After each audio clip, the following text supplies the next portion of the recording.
I like the serious talk, short final, cutting off, all of that. So, by the way, Ben, do you ever think about when you're watching The Breakfast Club, or you see that, just how there's so many things that the kids did and said that were actually quite accurate? Like kids, high school kids smoking at school was a thing. Like that was normal. We had a smoking wall. Yeah. The back part, the back edge of the property and I'm not exaggerating. Absolutely. There was a cemetery that bordered the school property, and this cinder block wall was the smoking wall. That's where you went to go smoke, right next to the cemetery. It's like a phased layout. I mean, that's where the heathens go. It would turn into a PSA later. Yeah. Same thing. That's right. Okay, so let me read this quote to you. I don't want to sell anything, buy anything, or process anything as a career. I don't want to sell anything bought or processed, or buy anything sold or processed, or process anything sold, bought, or processed, or repair anything sold, bought, or processed. As a career, I don't want to do that.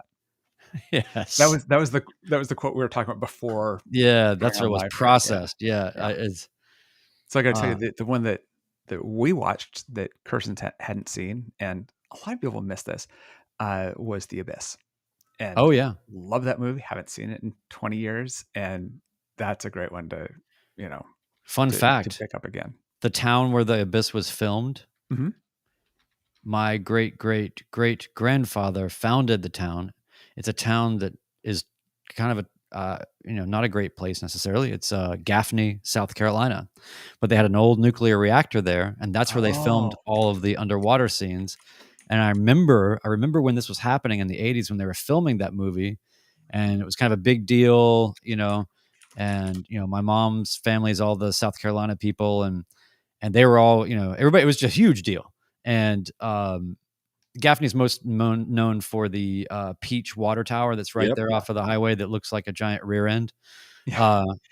There's a statue of my relative downtown, but the thing is that they interviewed the people that were in the Abyss, the stars or whatever, for the local paper, and they just said terrible things about the town, and they even, one of them called it a cultural cesspool. And so then the town sort of then, it went from, we're so glad Hollywood is here, to this, incredibly acrimonious sort of thing. It's pretty great. So wow. I love those connections, and that's Lloyd Dobler. Lloyd Dobler, yes, yeah. So yeah. Wade Dobler is his cousin. Yeah, exactly. Oh, got a good crowd coming in. Yeah, Plains Places. I saw your landing video. Yeah. And, there's a little bit of a small part of that. Good to see you, Flint. So saw you've been flying a little bit. How are you a cameo in that, Ben? Pardon me? Or I guess I just have to watch the video. Yeah, it was. We flew to Peach State Aerodrome for the. But you're not in the video though. My plane is at the very end. You can see me taxiing in behind them. I didn't even see any other planes. So I guess I remember. Yeah. I know what I missed. Yeah. Well, it's 7. Let's do it. Yeah, let's go. Do it. Yeah. Oh, let's see. Yeah, we're recording already. Hey, you're just waiting on me then, aren't you?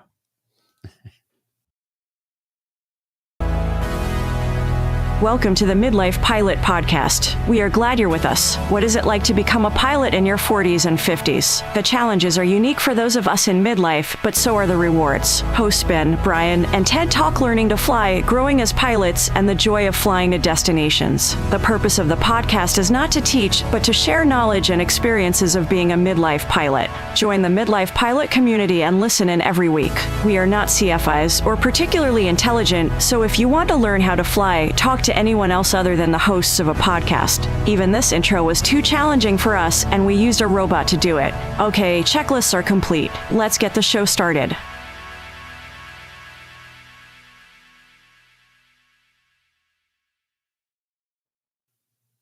Hello and welcome to episode 89 of the Midlife Pilot Podcast, where we talk all things flying and aviation in midlife.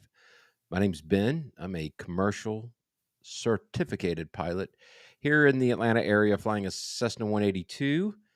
Tonight with us, we have my friend Brian, a private pilot in Nashville, which is the home of the Bachelorette Super Charlie. He flies a Cherokee 180 named Lucy. Good evening, sir. Good evening. How are you doing? I'm doing You're on very well, the thank wrong you. side. We got to move you over here. Hold on. Let's move you over here. Oh, Okay. Now the world is correct. The audio Yeah. audience will have no idea what we're talking about, but for we're the encouraging video them to audience. check us out while we live stream on Yeah, YouTube. and by the way, I'm impressed at how many people are starting to catch up really quickly to us doing this on Monday nights now live.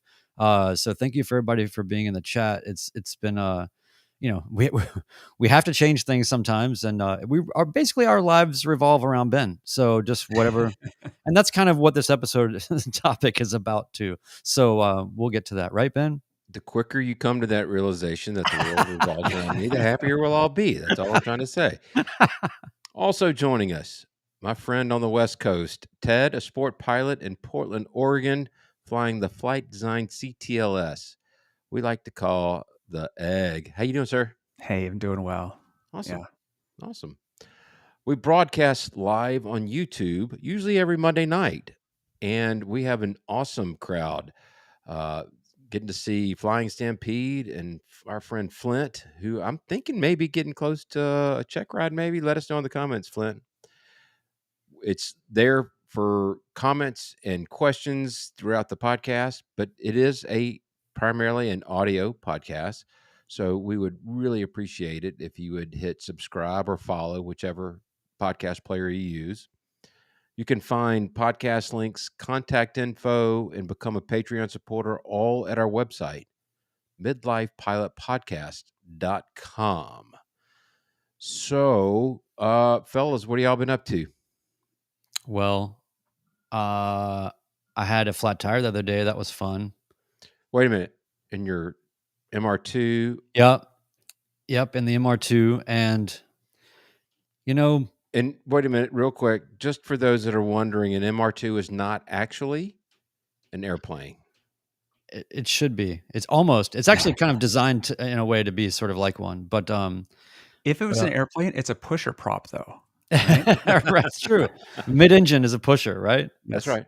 Yeah. So, I just wanted to say that it's fantastic driving that car around town. Especially, it's small. I can park anywhere. It's fast. It makes normal commuting type of driving or errand running a slight exercise, and I don't know, Fast and the Furious, sort of flirting with death at the same time. You're only going 30. It just sounds and feels like you're. So it's great. It's a lot of fun, except for when you get a flat tire. This is the first flat tire I've had in this car, and the spare tire is from 1985. So there was no way I was going to put it on a spare tire from 1985 and just get immediately another flat. Right. So instead of using the spare from 85, I had to bite the bullet and get it towed. Got it towed, and then it's really funny, by the way, to show up at any kind of a shop like that with that car, because most of the people that are working there are late teens, early 20s, mid 20s, and it's like I brought them something from outer space. They'll all stop what they're doing to come and look at this ancient artifact. Like it is a trip.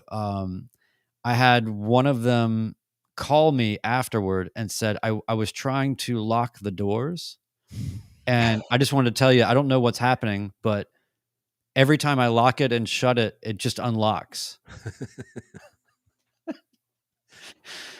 And you would think that I had brought out these sort of lost scrolls of magic when I just said, I said, look, man, all you got to do is just hold the handle up while you close the door if it's locked, and then it will remain locked. And he's on the phone with me. He's like, let me try it. And he's like, whoa, he couldn't believe it. Yeah. And I just said, well, Witchcraft. Nobody was sober in the 80s. They had to put some things in place to keep us from locking our keys in our car. That's right. So, That's right. anyway, so I did that, and but I did a bunch of flying this weekend. I'll just say specifically, yesterday I went flying with my friend Autumn. It was a lot of fun. She's a student that had to kind of put off training for a little bit. You guys know her, but it's been a while since she even had been in a plane. Got her up. We went to Cape Girardeau had her hand fly, most of the cruise route, and she did great. It was really fun. Plus, I always just like to make the dad joke, even though I'm not a dad, that I have it on autopilot when.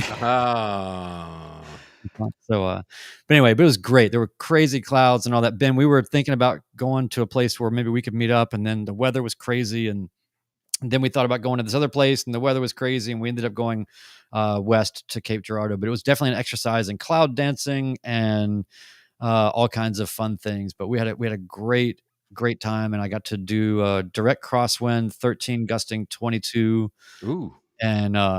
And it was one of those where I was coming in the tower basically kind of realized it set me up. It was intersecting runways at Cape Girardeau, and he said, I was about a 2-mile final. And he goes, and there's nobody else around. And he's like, if you want me to, if you don't have you don't have to do this. I just realized put you over here. And I basically just used it as an opportunity. I just said, hey, you know what? I said, I'll give it a shot, see how it goes. And if not, I'll circle around to runway 4 or whatever. And I didn't have any other traffic to worry about.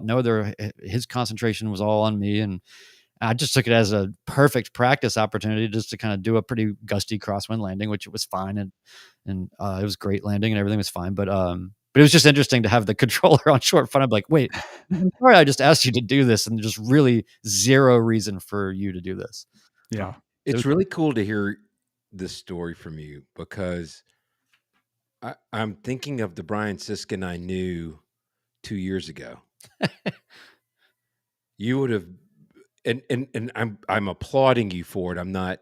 That's exactly what you should have done. Is you can always go around. Let's see how we handle crosswinds. So good for you, man. That's awesome. Yeah, I mean, it was within my minimums as long as the gusts weren't on the high factor when I was on the, at the runway. It was fine, right. So, but thank you. I've grown up a little bit. You had options as well, right? It's like, well, let's try this. Yeah. What else? May as well. Yeah.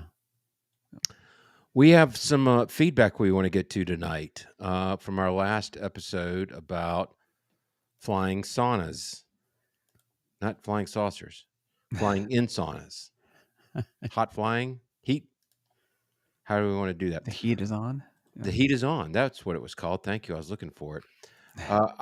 I'll take the first feedback from Bruce G, and then we have audio feedback, which we absolutely love to get, and we'll get to that after this. So from Bruce G, a 62-year-old new pilot, I just came across your podcast, and I'm listening to the one regarding flying in extreme heat. I just recently got my PPLH, yes, helicopter, in March, and I'm working on my commercial rating now. I recalled flying from Dallas to Seguin. I'm guessing on the pronunciation. Sorry if I butcher it. And it was 100 degrees. We had the doors on the helicopter, an R-22 with no air conditioning.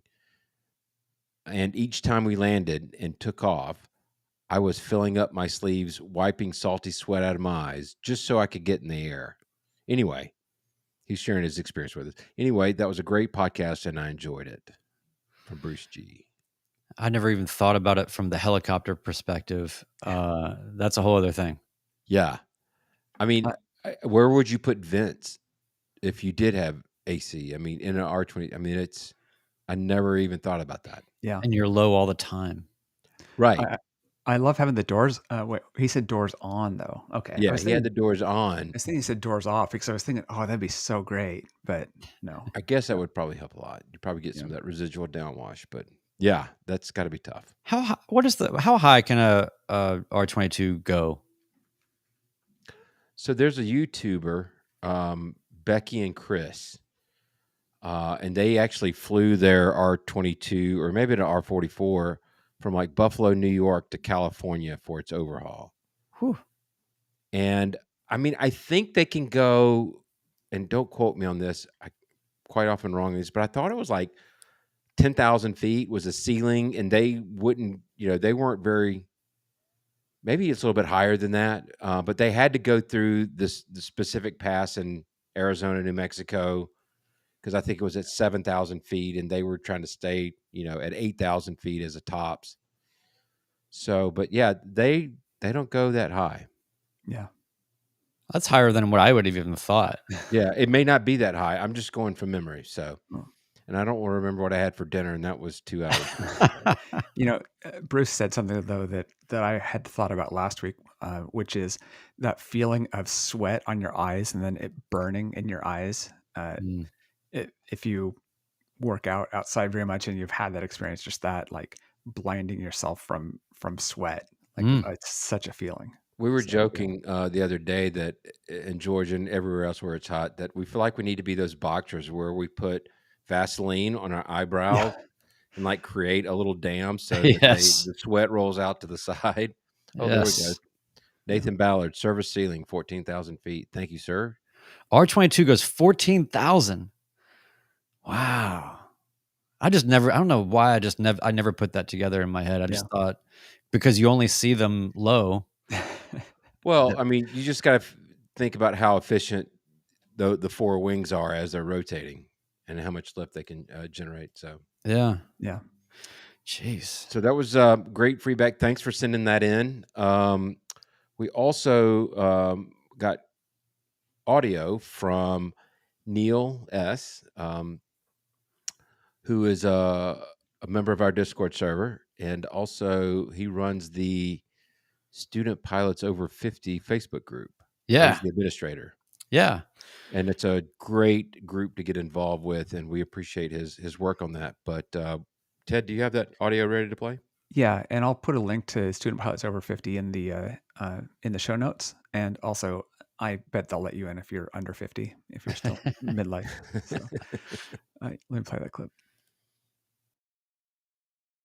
Hey guys, this is Neil Singh in Phoenix, Arizona, and I really enjoyed your episode on flying in hot conditions. I thought it was really cute when you guys were talking about what you consider to be hot. But seriously, it's out here in Arizona. In Phoenix, the high temperature during July reaches about 118 degrees. And so it is serious business. Our flight training continues. If you're a student pilot, you're doing all of that. Normal GA pilots out here, meaning pilots who don't have to fly for work, career, or being a student pilot, just don't fly in June, July, August. Those are our worst months.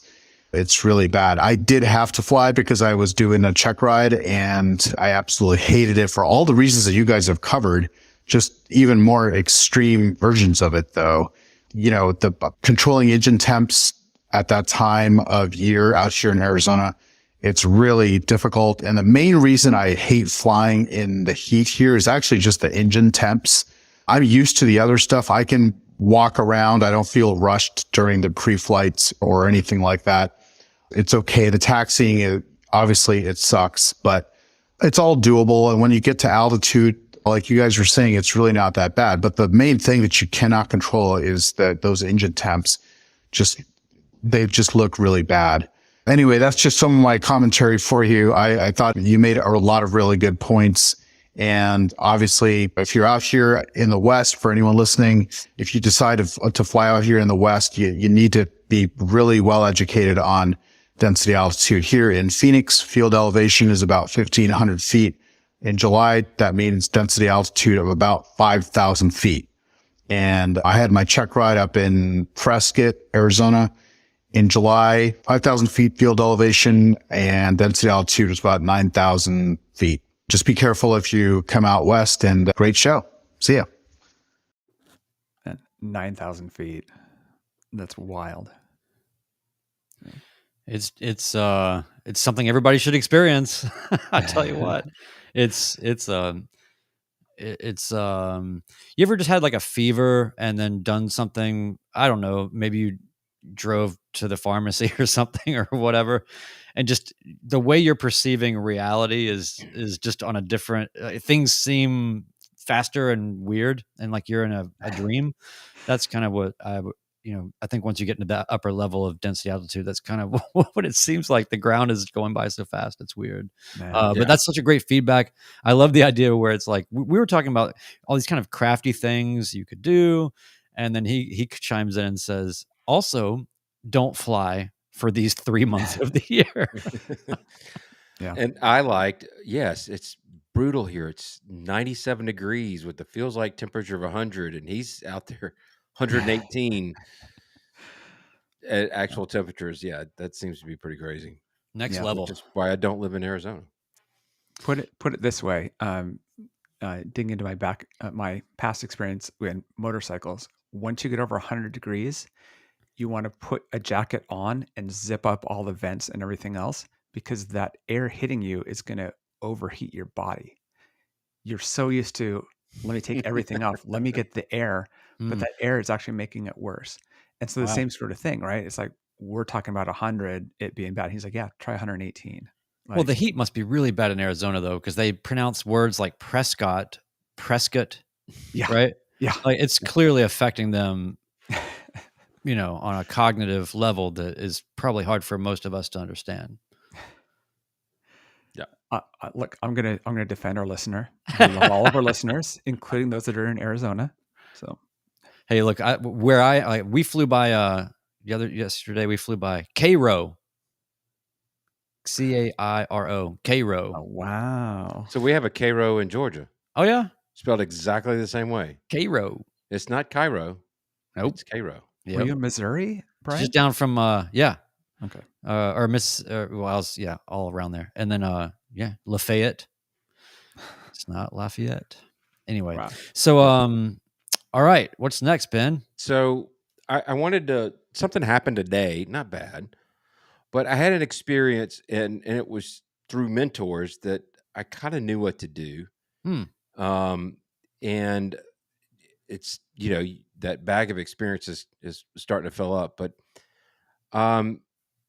I use my plane to get to places for business. I have to be in Thomasville, Georgia tomorrow. And last week, I made a hotel reservation, and then I rented a car because I was going to need it for 24 hours. And pro tip, Emerald Club members, which is national and enterprise, I'm not sponsored by them. But if you join, they have an FBO desk. So you can call up this 800 number, and you just give them your tel number, and they'll make all the arrangements for you. So I got a call from them saying, hey, we want to confirm that you're going to pick your car up tomorrow morning. And I said, yeah, I'm going to be there tomorrow morning. And I said, let me check the NOTAMs. Both runways in Thomasville, that's Tango Victor, India, are closed tomorrow and only tomorrow. And my first meeting is at 10 a.m. So I'm like, okay, note to self, continue to check NOTAMs and maybe check them a little earlier, but I don't know when this NOTAM was posted, so it may not have mattered. I probably did check it a week ago. But I was able to reschedule a rental car. I'm going to a different airport that's 30 minutes away. It worked out. But one of my flying mentors, when we're working on logistics, especially for business meetings, you need to, you can cancel meetings. It's not the end of the world, but it doesn't really look good. It's not a good look on you. He's like, you need to make sure that you have a 2-hour window for any reason. And because of that, I was able to find an airport that had a rental car agency at there that I can drive, and it's about a 30-minute drive. But it's having somebody, I might have given myself 30-minute buffer time had I not had somebody to talk to. Because 30 minutes, the town, you can go all the way across the county in 30 minutes. It's not but it's these type of things that will come up and surprise you. And also another reason why you check the NOTAMs at least 24 hours in advance, because that would have been trying to work this out tomorrow morning at 6:00 would have been impossible. So that was kind of my little story, and what I thought we could segue into tips and tricks that mentors are going to be there for you, that you don't know what questions to ask until it's confronted you. And I think it's people that I'm able to call that say, hey, what do you do in this situation? Any thoughts, any tips? Yeah. What do y'all think? I can remember Chris C. Talking to us about where do you park when you go to a different airport, and uh, how do you call ahead, and asking all those first, those first student cross country questions, where you're actually stopping the plane and getting out of the plane, that first experience.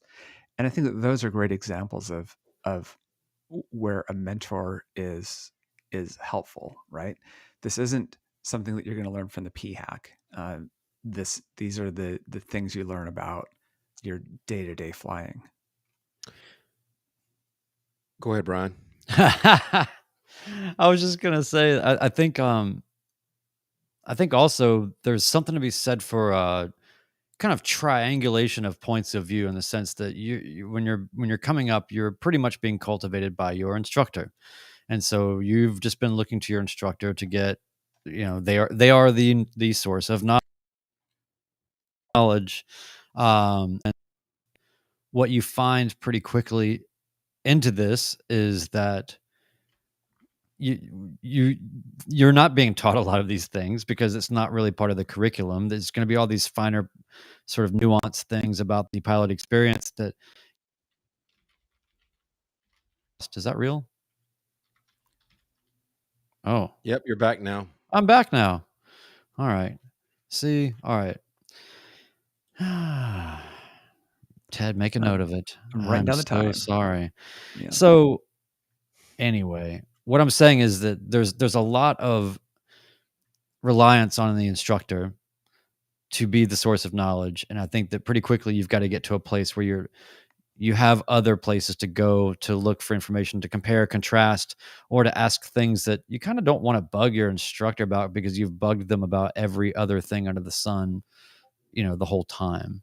So, for me, that person was probably Ben.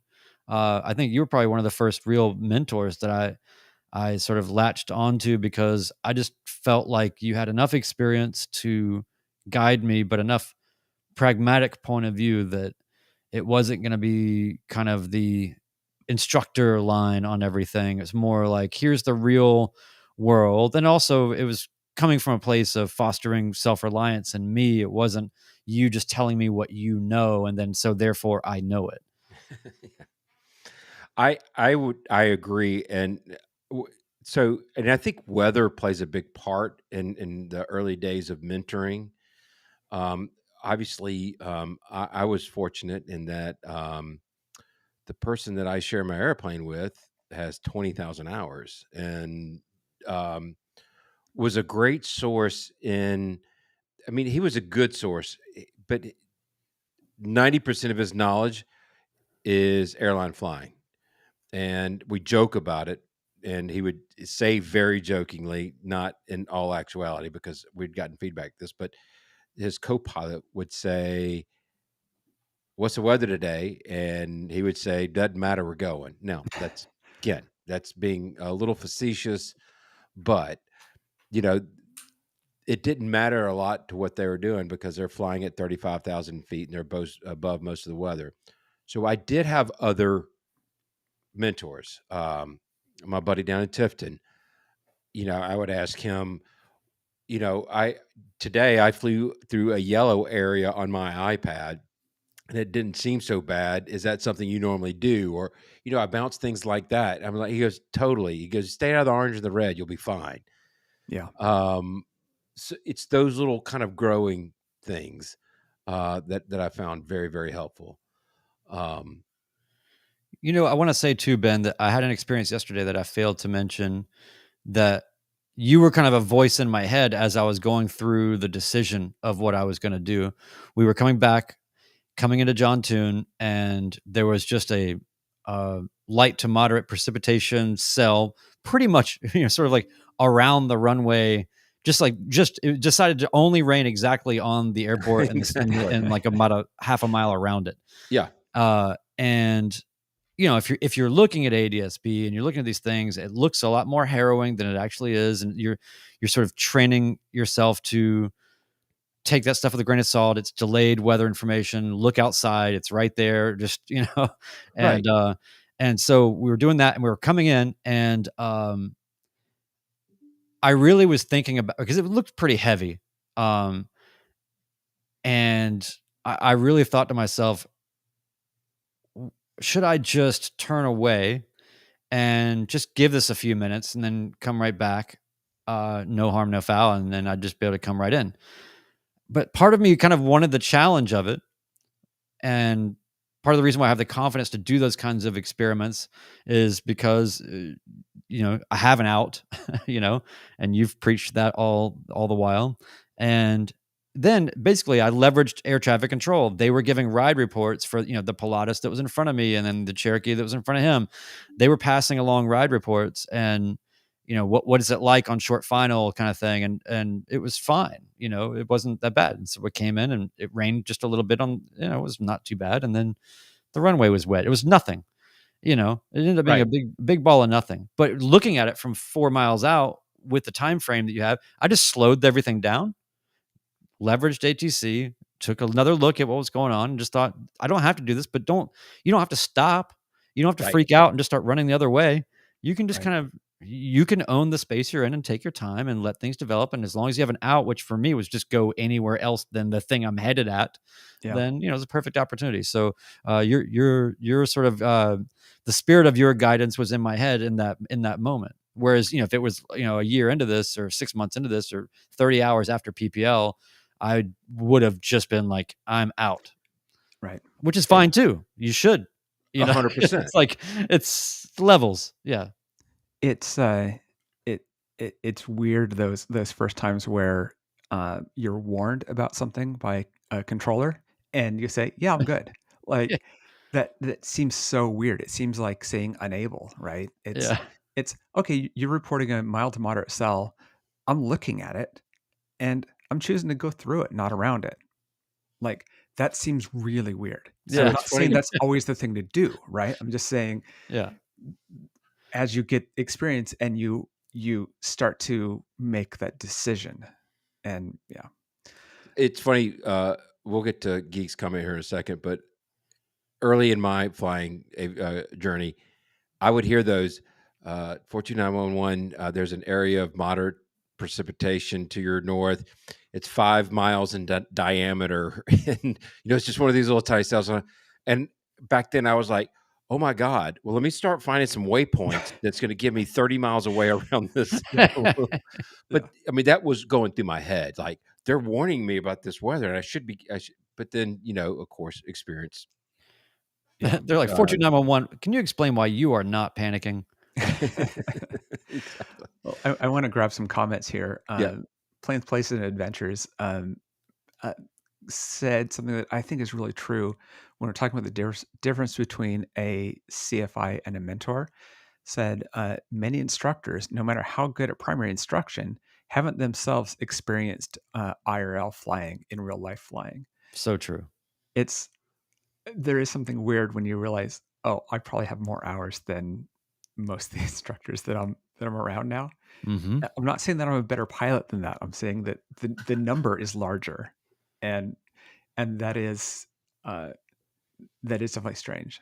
Realizing like, oh, you've traveled to Marfa, Texas. I bet your instructor, or that you've got some young instructors that haven't left town. Yeah, it's kind of like how it was when you graduate from high school, and some people go right to college and get their degree, and then some of us others, not quite as linear, did a little college, maybe get kicked out of some colleges, maybe get some jobs, maybe lose some jobs, whatever it is. But then you kind of meet them all back in the hometown, and you realize, you're there, you see them at Thanksgiving or whatever it is, and you're like, wow, like I've seen some stuff, man. I've been out there, and they still have just been kind of cooped up in their traditional track, which, they're still accomplishing things. They've seen things, they've encountered some things, but they haven't been like, stranded, I don't know, whatever. They haven't been through the weirdness that is just being out there. So that's a great comment. Let me pick Mark, Mr. Geek's comment next. And I wanted to touch on this. So One Dog Geek says, for me, I was, and for the most part still am, extremely cautious. I learned a lot from Ben when he listened to me fret about a flight I wanted to make. And he just said, dude, you got this. And so far we've talked about finding a mentor and using that mentor. And I feel pretty doggone humble and kind of, you know how I am, This is the to Ben have show. people I love it. be me being mentors to them. And the aspect that I wanted to bring up as a result of that comment is I am super conscious about the advice that I give. As we say on this podcast over and over again, we are not instructors. We do not take us for instruction. We're sharing our experiences. The flight that Mark wanted to take, there was some trepidation over flying over mountains. And the comment was I purposely led the conversation. I said, well, Mark, I guess just you'll fly your plane to the beach and back every time. Because outside of that, for where you live, you're going to have to cross the mountains at some point in time. And it was kind of my way of saying, dude, you got this. But I also am very conscious of the fact that Mark flies over the mountains and loses an engine, and God forbid what happens after that. And so I don't want to push somebody so far that it's borderline dangerous. Brian was doing his first long trip, I remember, and you were down in Shreveport. And we were going over the weather together. That was 2 years ago today, by the way. Oh, wow. Okay, how funny is that? Yeah. That's how apropos. I remember saying, if it were me, if I'm in your shoes, this is with the experience that I currently have now, this is how I'm going to approach this flight. I don't want to say, man, just go up there and send it and see what happens. Or I don't want to say, don't worry about the airplane rental being back. It's too, I would rather try to lead you to the decision you're most comfortable with. And that doesn't always mean not flying.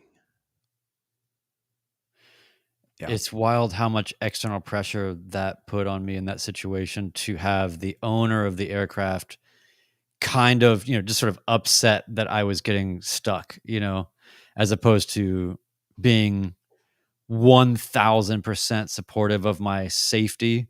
It was sort of, I will accept that as a top level thing, but with this kind of undercurrent or tonality of, I guess, but if I'm going to have to come, but if I'm going to have to come get the plane, you're going to have to buy the ticket and all this stuff. And it was just sort of like, man, I'm not, I don't know. I'm not in Vietnam or something. Like, settle down. Like, I'm in Shreveport. It's not crazy far. We'll figure it out, whatever. But that was a huge factor, which, by the way, anybody who's renting planes and like club planes or things like that, to where you can start to get out there, side word of advice, have those conversations with the club. I don't care what's in writing. Have conversations with people and say, if I go on this trip and something happens to where I get stuck, whether mechanical, whatever it is, I'm sick. If I get sick, right? I get food poisoning. I don't know, whatever. What is the protocol for that? What is the expectation? Because I don't want to have any external pressures of, I got to get this plane back. You don't want to compromise your safety. Get their itis is bad enough. Get their back-itis is bad enough.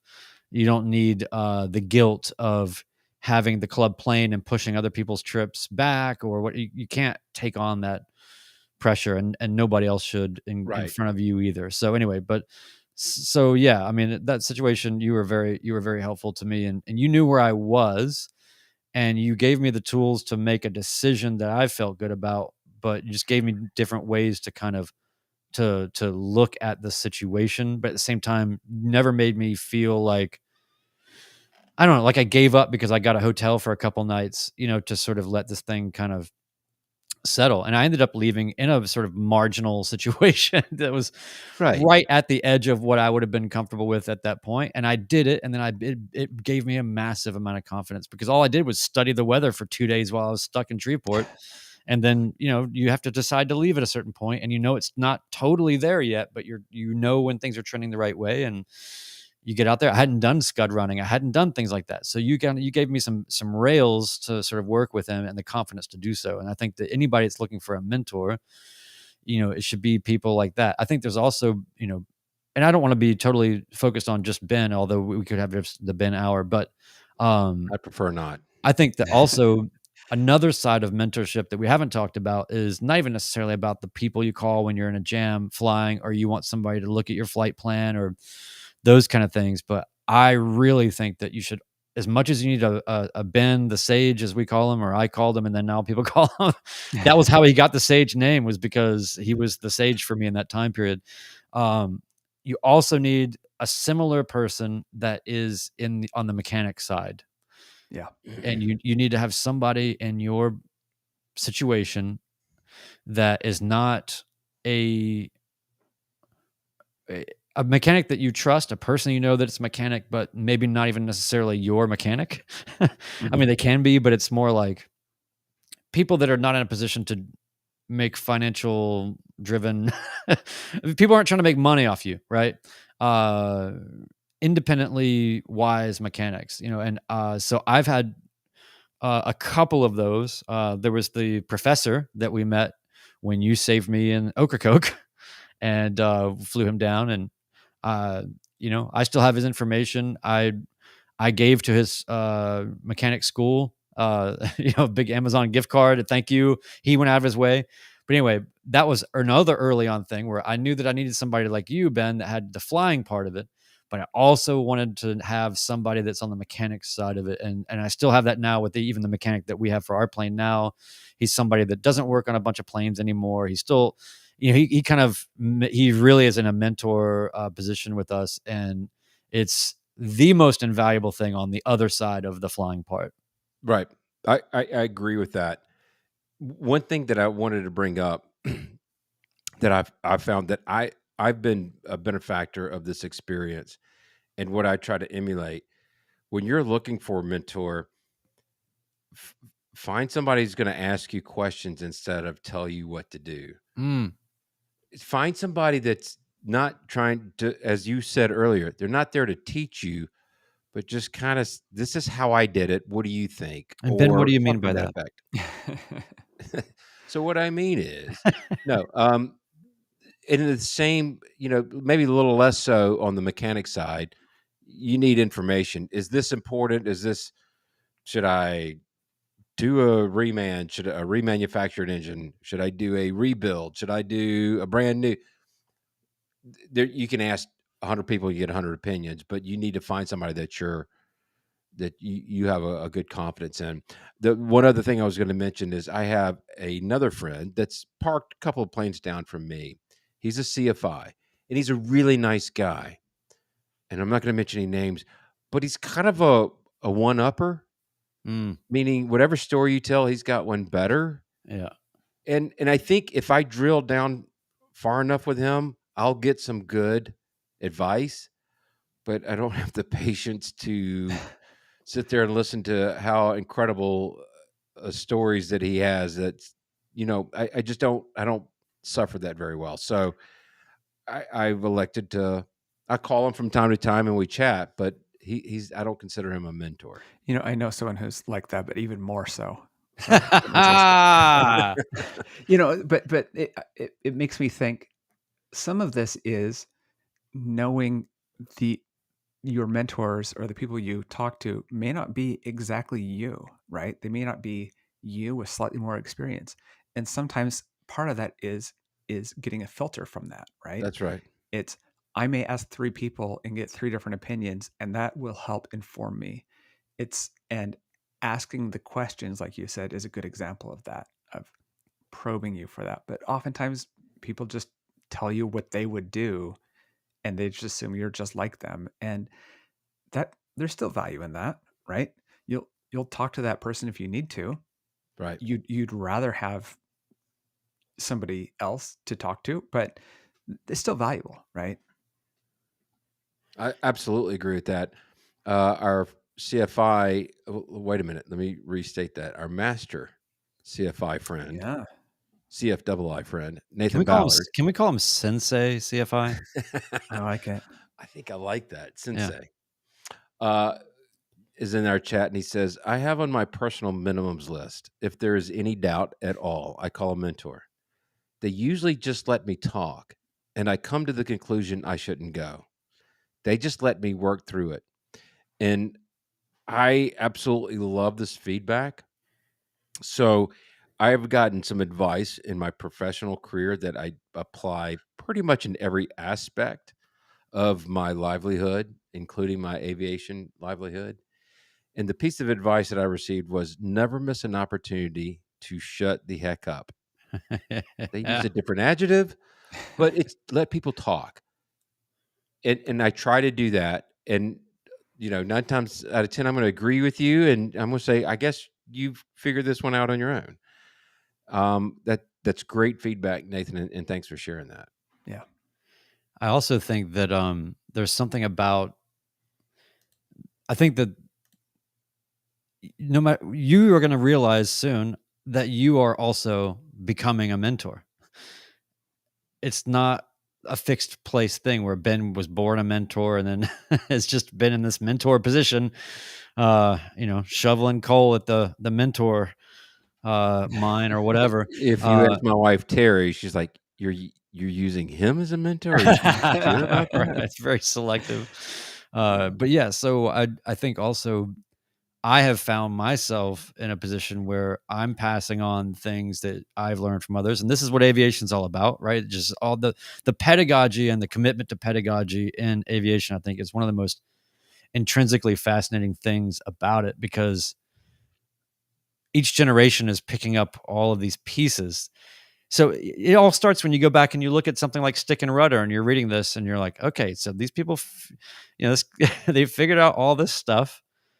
And then how does it generationally survive, and this is how, this is the nature of knowledge and passing things on. So each generation has a period of time of learning from the masters and taking codified knowledge, but then having their own kind of clumsy experience with it until they kind of get some sort of relationship with that knowledge, and then they can start to build on it, and then they pass it on to others. And I just think it's a fascinating thing. But I find myself sort of I don't know, it feels like a little bit of an imposter syndrome sometimes, but I know where to speak and where to not, or where to. Sometimes being a mentor is just saying, here's the person you should go talk to, or 100% agree with that. Think about it perhaps in this other way. It's not even about like answers and such direct sourcing of information or go no go decision or whatever.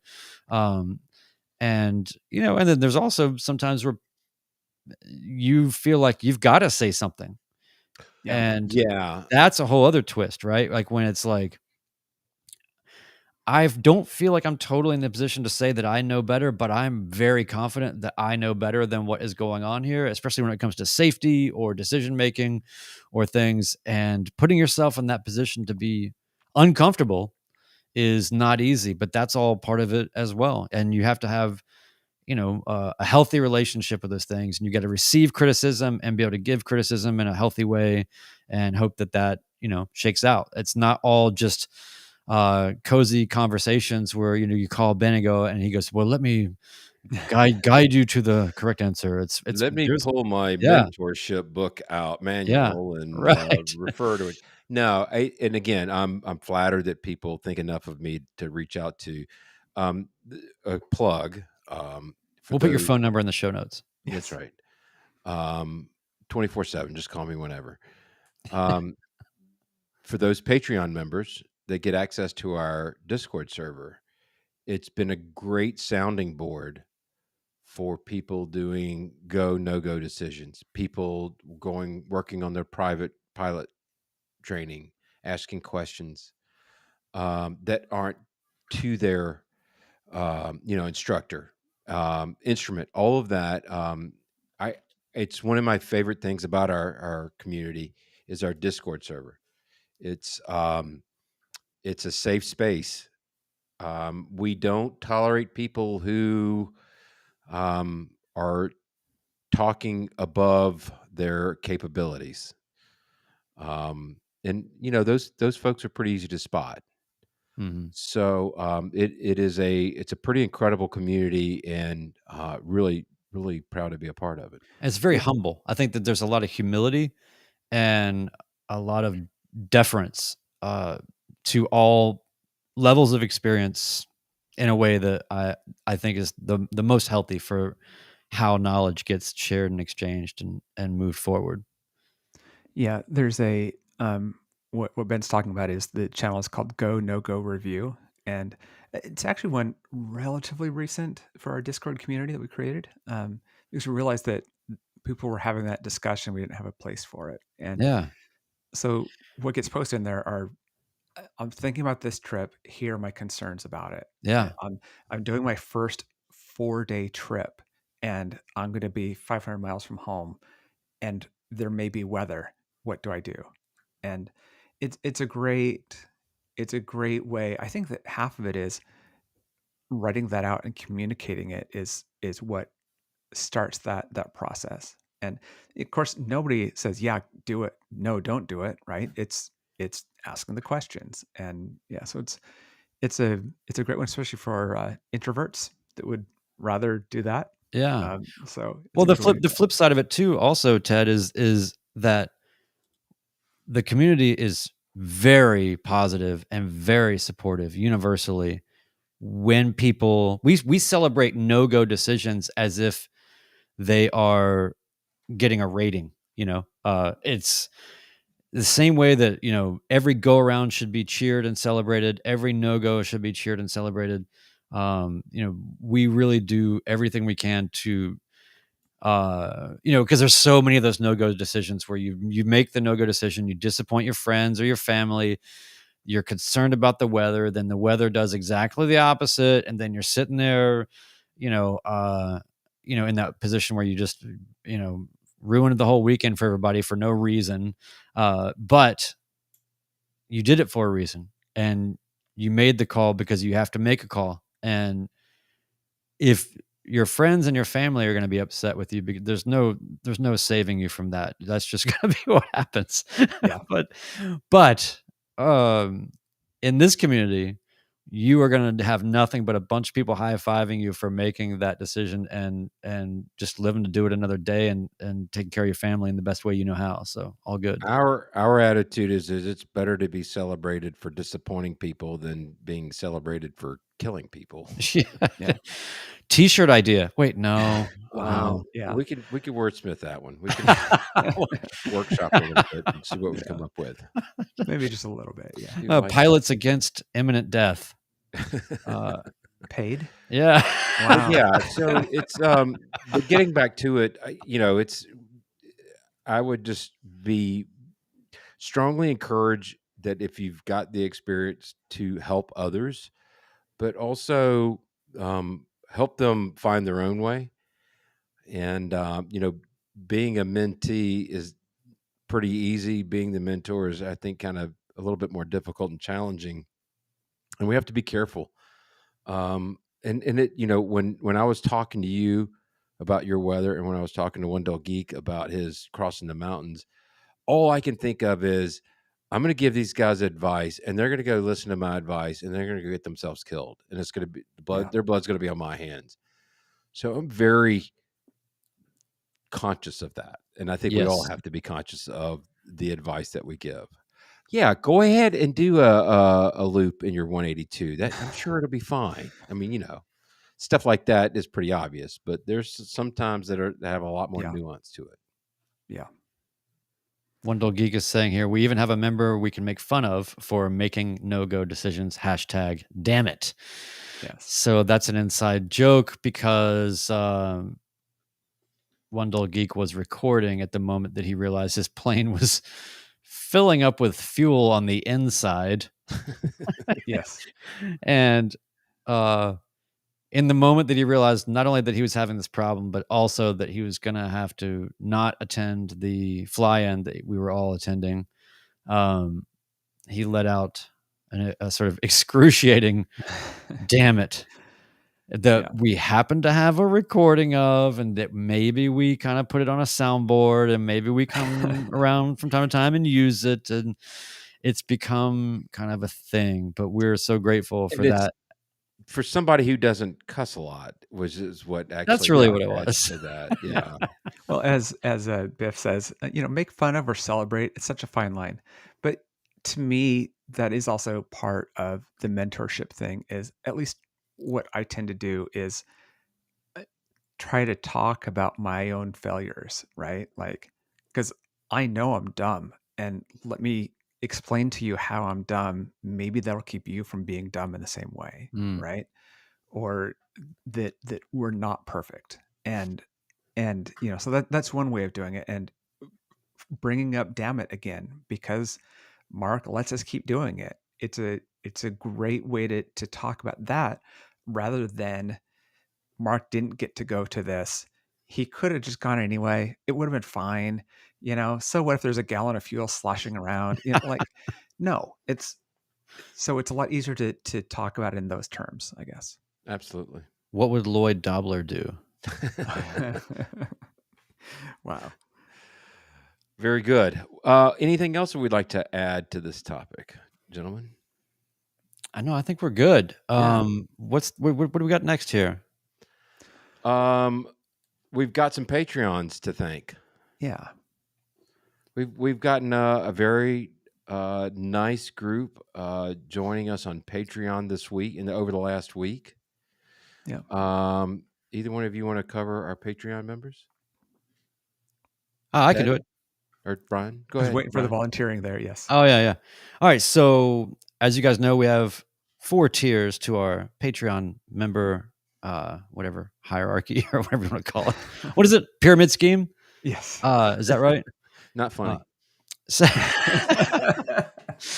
So we have 4 levels. The lowest level, not the worst, just the lowest, is the Landomatic. Then it goes up to Hershey Bar, then Beast Toolkit, and then Caps Available. So this week we got people coming in mostly just at Hershey Bar, which is really cool to have patrons at the Hershey Bar level. That's kind of the sweet spot, no pun intended. Matt W, thank you. Corey M, thank you very much. Scott W, Matt W, and Gordon J. That Thank Matt you, W guys. may be in there twice, and I Really? apologize for that. Matt W and Matt W? Yes. But I will say I'm curious, and send us feedback. Scott W and Matt W have the same last name. Oh. I'm wondering if there's a relation there.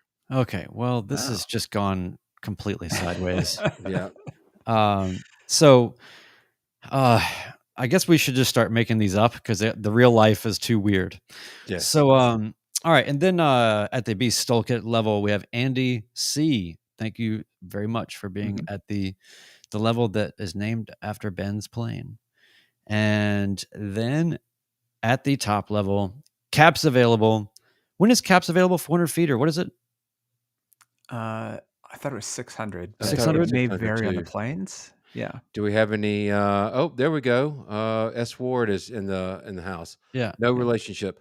But But anyway, let me just say, Shannon D, yes. Caps Available supporter, massive. Thank you so much. And that gets you into some insider chat pieces where you're actually able to, kind of directly affect or at least help steer us in the right direction for maybe some of the topics that we would like to cover. And you get to have a little bit of a voice as a podcast insider at the Caps Available level. So thank you for that. I'm sorry, Ben, what were you saying? No, that's it. Thank you guys very much. Scott W is in the chat, and he's confirmed that he is not related to Matt W. So, but we're glad you joined us in the chat. Okay. We got a good group in there tonight. Yeah. A couple of things for you. The first is I kind of rolled back a little bit to see what we'd been talking about in that insiders channel, and one of the things was some extended clips that didn't make it to the show that I put up, and it was kind of fun because nobody knew for sure if where those came from or if they were going, if this recording that was made, if they had permission for that to be shared. So it's a great spot to make fun of people in. We also had a strange long conversation about the location of vents on Cessnas and Pipers. Mm. So that was kind of a strange one. Oh, so it was a heat discussion, and Yeah, it was a heat the discussion. beauty of the vents and Cessnas is it'll cool your iPad for you, Yeah. as And opposed then, to the Pipers where they're down by your ankles and you have nice, cool ankles. but they can just open their doors for Look, there. one of the most stressful moments of my private pilot training was the first practice check ride session with my instructor, where I was doing the cross country, and I was so worried about starting the clock, all the things we talked about, right? And you got your hand drawn, everything, and I had done I was going crazy, right? Like the wind cards, and to me that was the most stressful thing possible, was that part of it, for me at least, just because it was very, I don't know, it just seemed like a lot of stuff to do and keep track of, which is good stuff, but I'm just saying. Yeah. Mm-hmm.